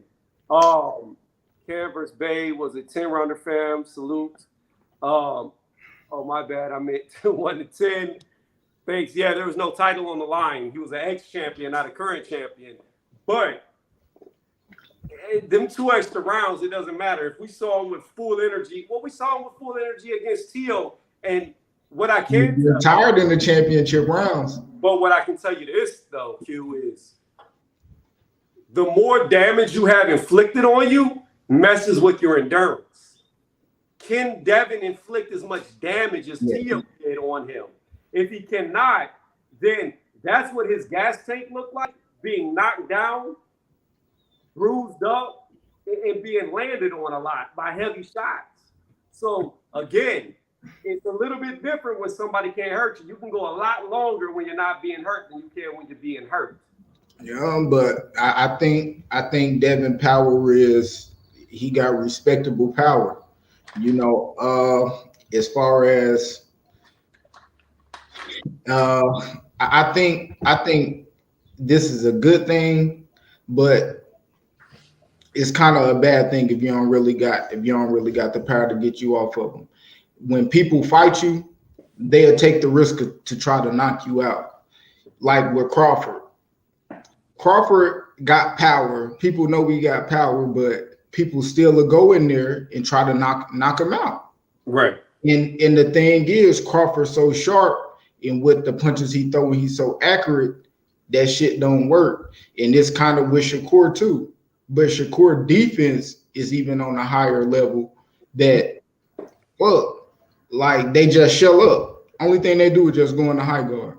And Shakur don't got defense. Shakur just hits you so accurately and in them right spots that, hell, as soon as you go to throw your shot, then you're going to get hit. I think it's kind of going to be the same thing with Kambosos, but like I say, I like the fact that Kambosos take risks. That's one of the things that after watching the Tio fight, when I went back and watched some more Kambosos, I was like, damn, that's really the best thing about Kambosos. He'll really come there and get dirty. So to piggyback off of that, I'm going to say this and I'm going to explain it because a lot of people like to jump in immediately and bite my head off when I say stuff like this. Because I'm not throwing shade at Devin Haney when I make this statement, and I'm going to explain it. I believe in the fight, Kambosos has more heart than Devin Haney, and I'm going to explain why. I'm not saying Haney doesn't have heart. He clearly does. He has a desire to be the best because he's going to Australia, backyard. He's going there without either one of his main coaches to still take the fight. He's taking a pay cut, and he had to leave his promotional company to be signed with some people he doesn't want to be signed with to do it for 3 fights. So he's got the desire to be a champion. But when I say heart in the ring, I mean, are they willing to walk through the fire when it gets rough? And in my opinion, I'm not saying Devin doesn't have heart, but if I'm going to measure, like have a measuring stick and see whose river is deeper, to me it's Kambosos. And the reason for that is this. We've only really seen Devin hurt one time, and that was against Linares. He did not go down. I get it. Kambosos did. Great, but that's not what I'm looking at. I'm looking at how does a fighter react after they're hurt. That's all that matters to me. How do they react after the fact? Not what got them hurt, not what happened when they were hurt, but after they're up, how do they react? Or after they're unbuzzed, how do they react? What I saw was Kambosos went down, he got up, and he went straight to, he made a beeline straight to Tio. And even in exchanges, Tio would hit him and rock him, and he would be like, fuck no, and throw 3 or 4 more combos to come right back throwing fire with fire, which was stupid against Tio, but he did it. Every time Tio got off a good shot, he would come back with 3 or 4, even if you saw him get buzzed a little. When Haney got hurt, no, he did not go down. However, for the next 2 rounds, he didn't put up any offense. All he did was this. There was one point in the fight where he just walked towards him and hugged him. And that reaction to me is not good. Now, can it be something worked on? Can it be something changed? It's possible, but nobody knows their real colors till they're back into a corner. That's when it's really going to show. When shit is easy, you look great. But when it gets rough, when you're against all odds, when you're back down, and the only thing that's left to do is fight or flight, that's when your true colors show. And to me, judging off of what I've seen, I think Kambosos has more desire to walk through the fire when he is hurt. Bro, that is a really fucking retarded way to fucking fight though. Like you call that heart, but that's just dumb. That's not what heart is. That is what stupidity is. That's how you get knocked the fuck out when you're hurt. I disagree with that. I disagree with that. That's literally the wrong thing to do when you're hurt. I'll give you an example, right? Sugar Shane Mosley versus Floyd Mayweather. Sugar Shane Mosley hit him with something nice, hurt Mosley, and Mosley decided that he was going to fucking fight back. Fuck that. You're not going to embarrass me on TV, old man. And then that got him hit again, even harder. And then he started to hold on. And then he survived the round until he got his legs back under him. And then he proceeded to give fucking Sugar Shane Mosley a beating. Right. Because that's not an issue about like heart versus brain. It's like if you're really hurt and you can't mount an attack, the worst thing you can fucking do is try to throw back. But like you need to clear your mind. You need to make sure that your faculties are there, not just start throwing and saying and call that shit heart. That's just dumb. Okay, so about to go with Floyd Mayweather because I think that's a bad example. Because when we came to the start of round 3, what did Mayweather do immediately? He attacked Mosley. He attacked him more aggressively than he did prior to being hurt. He was being very counter-reactive before that point, and he got caught, got hurt, and it was close to the end of the round. So pretty much when he tied up, it was close to the end of the round. However, come round 3, not like round 11 with Haney, but round 3, he went straight to him to take the fight to him, and he ended up beating the will out of him. Now, like he literally beat him down. I think you just got the rounds mixed up. My point is this, Smoke. If Kambosos would have done what you say is smart, right, and backed off every time he was hurt, he would have lost that fight on the scorecards because he would not have been taking enough risk to be the champion. I think you're doing a false equivalent, Tony. You're saying because Kambosos was hurt. Now, listen, you're saying because Kambosos was hurt, he was hurt the way that Haney was hurt. Regardless of what the hell is happening, like when Haney was hurt to the point where he did not start fighting again until the 12th round when he could fight again. That what you need to do because it happened at the end of the 10th, right? He got hurt at the end of the 10th. He held at the 11th. He got his wits back at him in the 12th, and then he went back to fighting. But you don't start fighting before you're ready to start fighting. Smoke, I need you to really understand, okay? If he takes 2 rounds off against Kambosos, he loses. If he takes 2 rounds off, he's done. It's over. The fight is done. Yes, he's getting his faculties back. But what the fuck does that matter if you get so far behind on the scorecards? See, he had the advantage against Linares because he was dominating the fight to that point where he got hurt in the 10th. He lost the 10th round because of how he reacted after he was hurt by just hugging. He was winning the 10th round until he got hurt. If he would have just tried to get off a couple of shots in between the clinches, he still could have won that 10th round. But because he reacted badly by just no offense, no nothing, and then the next round he gave it away, and then the 12th round, through part of the 12th round, he started to come back on, not at the beginning, but towards the mid part of it, he started to come back on. He gave away points. He does not have the luxury to give away points in Australia. He doesn't have that. If he fights like you are saying he should, if he gets hurt and he backs off, he loses. Go back to Kambosos. That's not. Hold on. If Kambosos would have fought like you said against Tio, they damn near gave the fight to Tio, and Kambosos clearly beat him. Bro, you're misunderstanding. You're flatlining. You're making them both things. You're saying that both are hurt in the same way. I'm not done, Smoke. I know, but you're going. When I'm done, you can rebut him. My final point is, had Kambosos done what you said he should have done, he would have lost on the scorecards. You said this 4 times already, bro. I hear you. But what the point I'm trying to make to you is, if you have the faculties, you can fight back. If you're like, listen, what you're talking about is a recipe for getting knocked out, not just losing the fight, but losing the fight by knockout, because Kambosos was not hurt the same way that Devin Haney was hurt.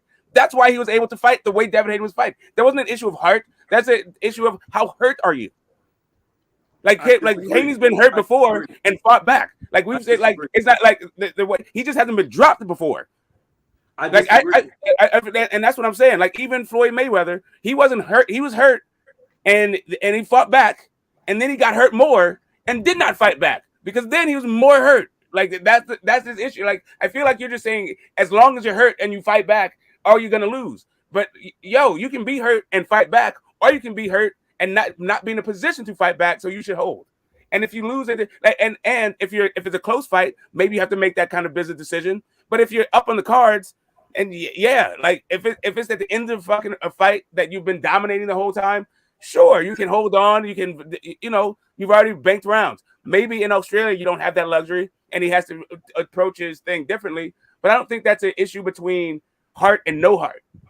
It didn't take Mayweather 2 rounds to get back into the fight against Mosley. He wasn't as hurt. It did not. He was not as hurt, bro. Yes, he was hurt bad. But he wasn't as hurt as Devin Haney. Look, hold on. In Mayweather's career, he went down 1 time because he broke his hand. He took a knee. He also should have got counted as a knockdown against Judah because his glove skimmed the canvas.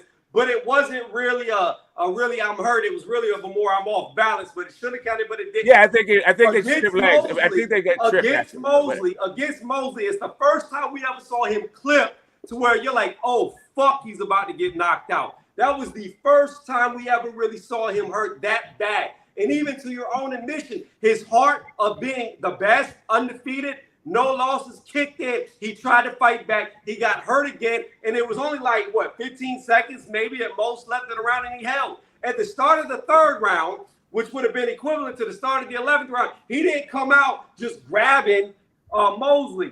like Haney did. He didn't just Right, he was hurt, bro. Like you keep acting like they're hurt the same way. Yeah, like I keep telling you, Haney was more hurt than fucking Floyd was. That's why Floyd was able to come back and go right straight at him because he was not as hurt as Haney was. It wasn't because Floyd has more heart than Haney does. That you got this idea that like one guy is hurt, another guy is hurt, so they're hurt the same, and they should react the same. Like, listen, if you are too fucking hurt, if Floyd is too goddamn hurt, then Floyd grabs and he clears his fucking legs. He'll use his legs to stay away from a guy. We saw it in the Maidana fight. That's what you're supposed to do when you're too hurt to fucking fight. You don't go, oh yeah, now this is where my heart kicks in. Floyd has never taken multiple rounds off at the because he's never been that hurt. He was like that hurt. If you want to say that Devin Haney doesn't have a great chin because Linares buzzed him and he was hurt at the end of the round, I feel like part of the reason why he was hurt was because he was also tired because at the end of the fight. I just don't think that for these examples that you can just plug in how Haney would react because I just think Haney was more hurt than you're giving him credit for. Look, I think Mayweather, in your own example, was hurt way worse than Haney was. Way worse. That's where I think that's where the disconnect is. That's where the disconnect is. You think he was hurt more. I feel like Haney was hurt more, and that's why he was holding on. Because the last thing I would say that Haney doesn't have is heart. Like I said, your true heart, your true grit is shown when you are hurt. When you are hurt, what are you willing to take to win? What are you willing to take? Because if it comes into a firefight that he cannot escape from, and all he chooses to do is try to hold to get his wits back, he will lose. Sometimes you have to bite on your fucking mouth guard and walk through the fire, and you have to. So we agree that. We agree there. Sometimes you don't have the luxury to just hold on and give rounds away. Listen, I agree with you. I agree with you. Like that's just that is what it is. But like the idea to me, the idea that Kambosos hits like Linares is also kind of far fetched. I don't know. All I'm saying is it's not about does Kambosos hit as hard as Linares. I mean, then how's he going to hurt Devin Haney to make him like apparently to show that his lack of heart? It's like I'll give you a prime example. People say that Errol Spence hits harder than Sean Porter. That's what they say. I believe Sean Porter said that. But it didn't fucking matter when he fought Crawford because Crawford knocked his ass out. You know why Crawford knocked his ass out? No, he didn't hit as hard, but he hit him a lot more with combinations. See, if you have moderate power and you can hit somebody 5, 6, 7, 8 times, that's a lot worse than just hitting somebody once because it adds up. It starts racking up. I hear you. Starts to build. I hear you. And I feel like, but again, like nobody's going to accuse Sean Porter of not having heart.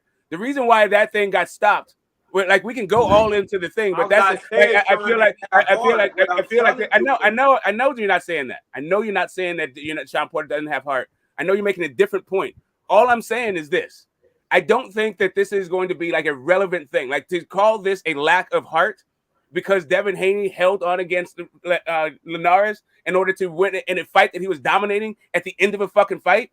That's not a lack of heart to me. That is calling being intelligent. That is wise in that situation. Now, if you're in the situation where you have to fight and the fight is on the line, then I can understand. Yeah, you didn't show any fucking heart because you needed those rounds, and instead of getting those rounds, you just elected to lose in a different way.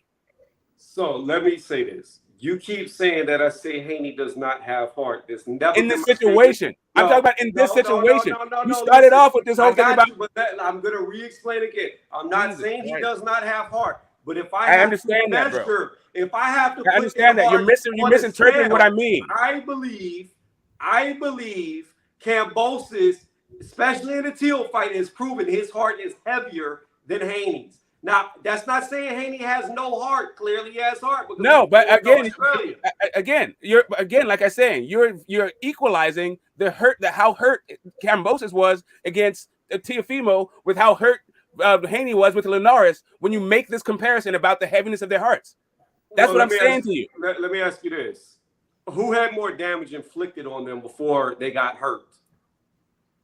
I mean. I don't know what you mean by damage. I feel like Linares, was touching him. I feel like Linares is a heavier puncher. I feel like it was at the end of the fight. It was a different kind of thing. Like I just don't think I don't think that I feel like Kambosos was hurt, but I don't know if he was as hurt as Devin Haney was hurt I mean, I know that Teofimo. I don't think that Teofimo was that hurt at all when he got dropped, for example, right? But I mean, like judging how hurt a guy is, I mean, I feel like to me, it's the reaction to being hurt and the situations that you're hurt in, right? So Kambosos, he needed to fight, or he was going to lose that fight.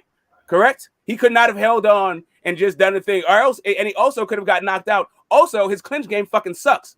Like, he doesn't even have the ability to fucking hold like Devin Haney does. So, like, yeah, that dude is gonna have to fucking do that shit because he doesn't have the ability to do anything but that. But that's not a measure of heart. That actually could be that to me is you don't know how to do things in the right situations because you don't have the skills to do that shit. Like I said, I disagree, and we're gonna keep disagreeing. I'm gonna read the comments, but we're gonna disagree. Yeah, can we just agree to disagree and move on? We can do that. Yeah, no. I mean, we got the. I think we got whether we disconnect. Like you think they're hurt the same way and they're reacting differently, but I mean, maybe you might be right. You might be right. Hold on. I'm gonna read these comments real fast.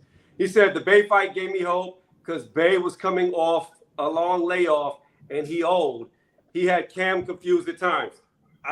While everybody was talking, I believe while Q was talking still, I went to pull this up just so I could show you.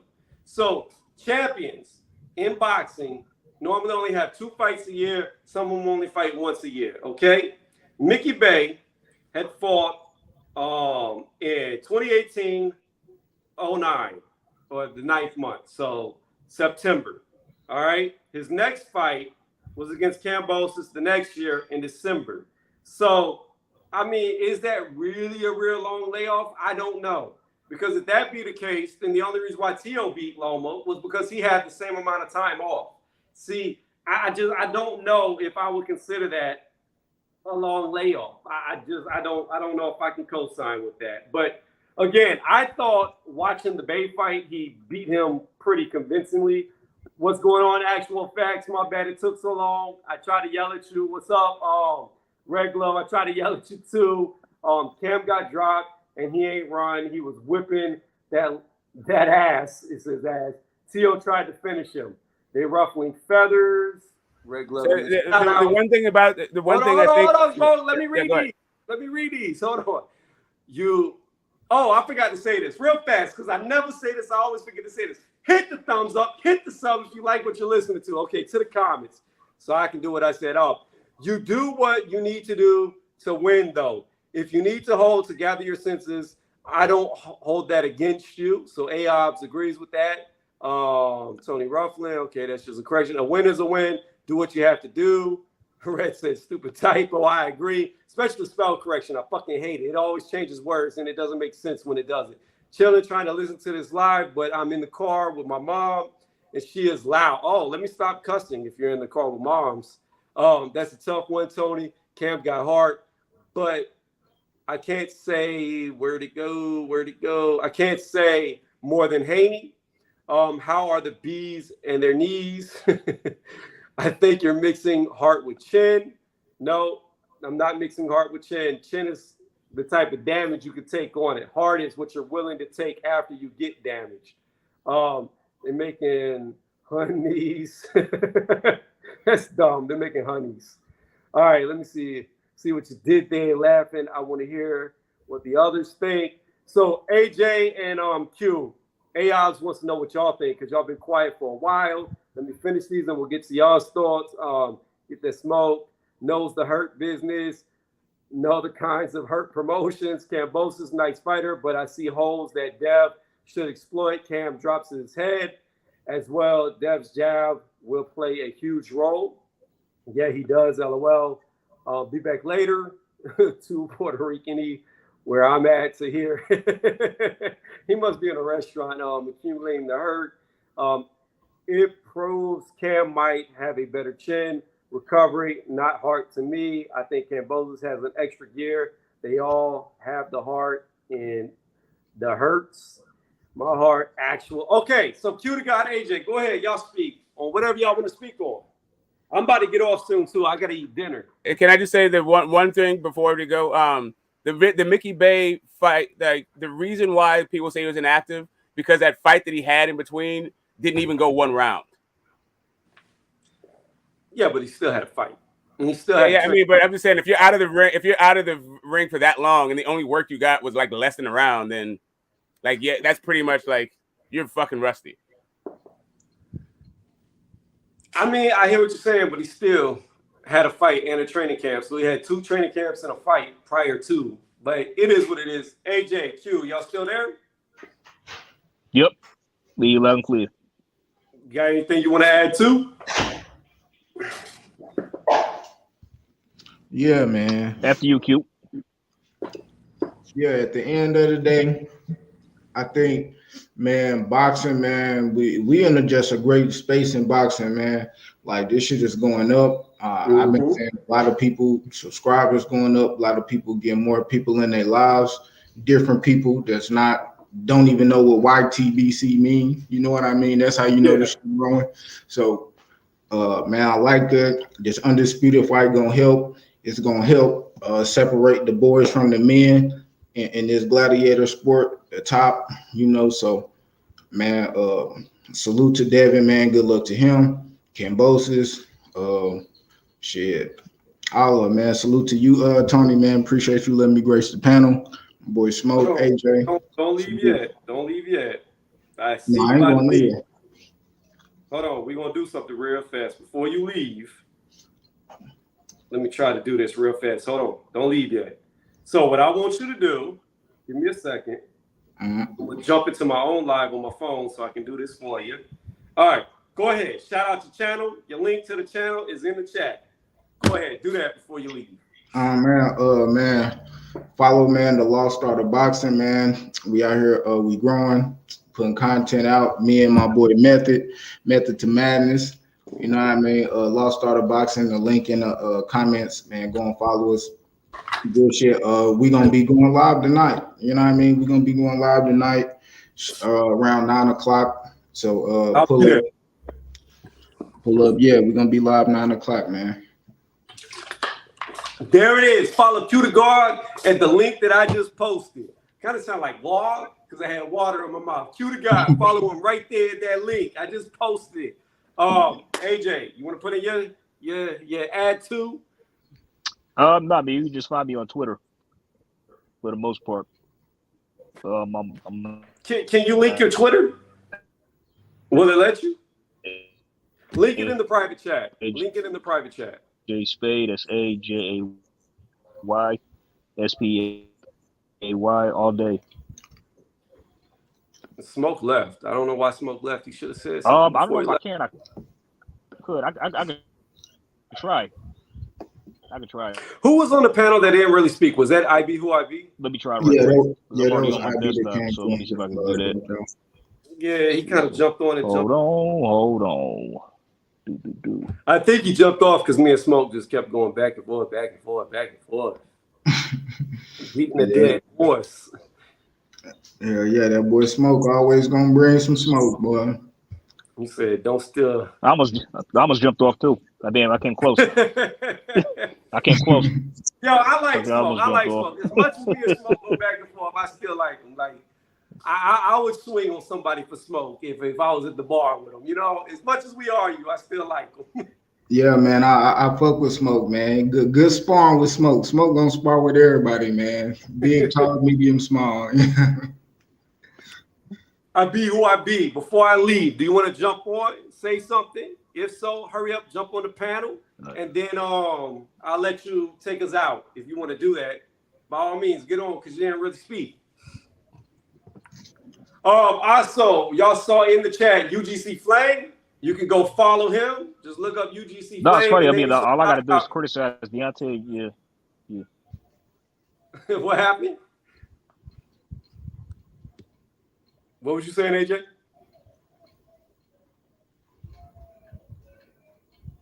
Oh, he probably wasn't even talking to us. Yeah, maybe. So, I don't know. Honestly, y'all can follow Knockout. I will be on Knockout's channel. I got to do some push-ups for Knockout because I picked Rolly. Even though I didn't even want to take the bet, people like AJ taught me, let me point this way, the right way. People like AJ taught me into taking a dumb bet that I didn't want to take during my life. So now I owe 100 push-ups. But y'all need to follow him too, and y'all see me doing push-ups over there. But the real bet that me and him have for a real 100 push-ups because these are fake 100 push-ups, even though I'm really going to do them. It's Kambosos, me, him, Devin Haney. See who wins. Go ahead, IB, who I be. Close out the channel, let them know who you are, and then take us home, and I'm going to end the stream. I wasn't gonna turn down that offer real fast. You know, I had something to say, but I let the brother cook. I had to do something real quick. But you know, salute to Tony, salute my nigga Get the Smoke, salute Player Q, my brother, you know, and everybody else in the chat listening. But yeah, all I wanted to say was, man, Sunday we're gonna get a barn burner, man.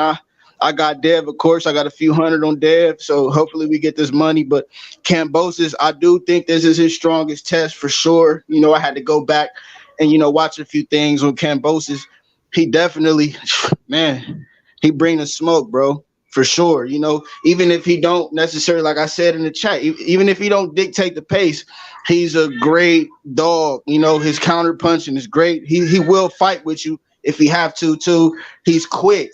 I love how quick he is. Good head movement. That's what I like about Kambosos. But what I don't like about Kambosos is he drops his head a lot. In the midst of exchanges, he kind of drops his head.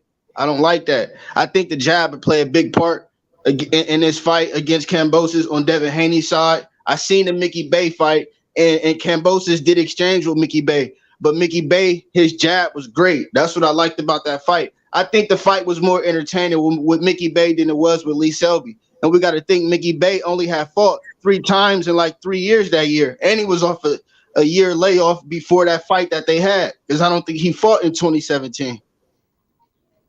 But with that being said, man, it's going to be a good-ass fight, man. I'm hoping Dev can pull it off over there in Australia. The odds are stacked against him, but, you know, great champions do great things. So with that being said, thanks for having me, Tony. That's all I wanted to speak on, bro. And I appreciate it. And that's the end of this stream. I'll catch y'all on the next one. Yes, sir.